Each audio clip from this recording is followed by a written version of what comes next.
Hey guys, how you doing? Another day of scrounging for firewood, and unfortunately I didn't have much luck today. Got to the place I usually go.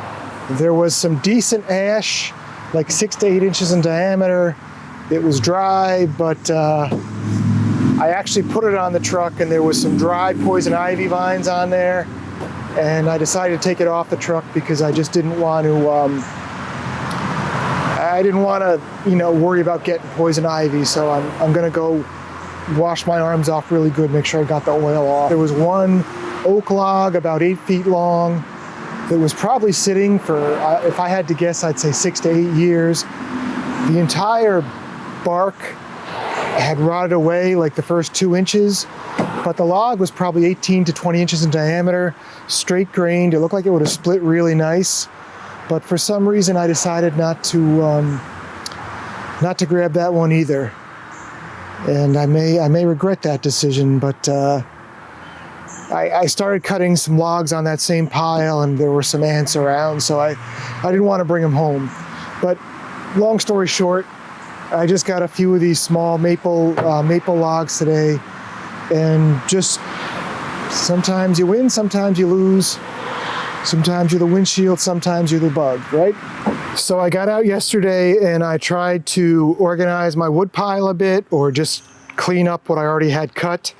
So this pile you're seeing here is basically the last 3 days of scrounging, and then that maple branch I made a video about that fell in my yard.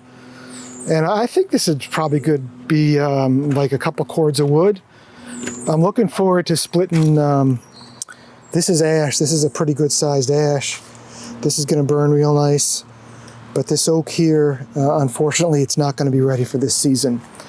But I had a pile of wood over here that was all split, and some of it was seasoned, some of it wasn't.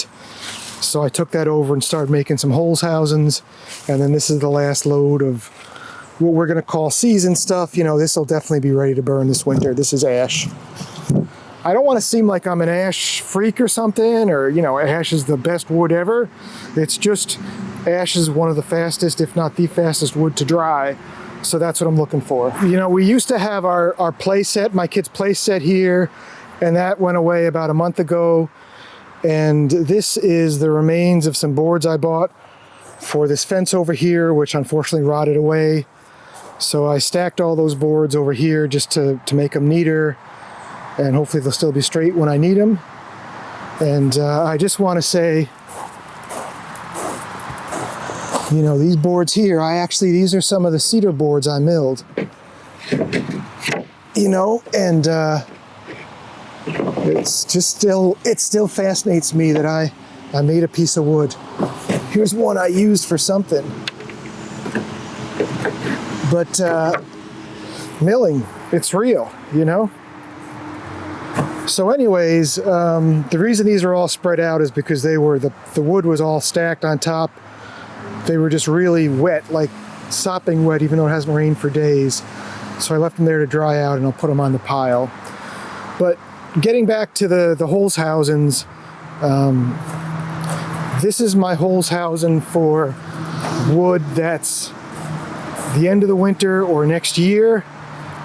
This is all stuff that it's been down for at least a month or two, if not longer. So this is probably not going to make it this year, but maybe at the end of the winter. Sometimes wood surprises me.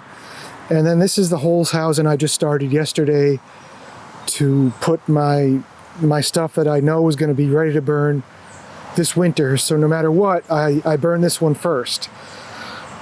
And my goal is just not to mix the two. So if I know it's going to be ready to burn, I put it here, and I don't mix the two up. That's what we're trying to say. And I may make this one a little bit smaller. I made the size of the Holzhausen smaller there, and my little piece of pipe, I've got 2 different settings, but I'm probably going to make it smaller. The thing about a Holzhausen is it's more fun to stack once you get like 2 or 3 feet off the ground. You don't have to bend over anymore. And this thing is just freaking huge. Plus, you know, the bottom foot of the Holzhausen are 6 inches that touches the ground. what I'll do is in the winter, I'll take that and put it onto the top of the next hose housing I build, because the wood that touches the ground is always going to be wet. There's no way around that. So by putting it in the top, it'll give it time to dry out. You know, just not touching the ground, basically. It'll give it time to dry out. But I'm rambling. Long story short, I'm probably going to make this one smaller. When I sharpened the 046, I brought it back here, and it was so sharp, I just couldn't help myself. I made all these cookies. Look at this one's already warping from the from drying out. But I mean, that's how sharp the 046 is. Look at those, nice and straight.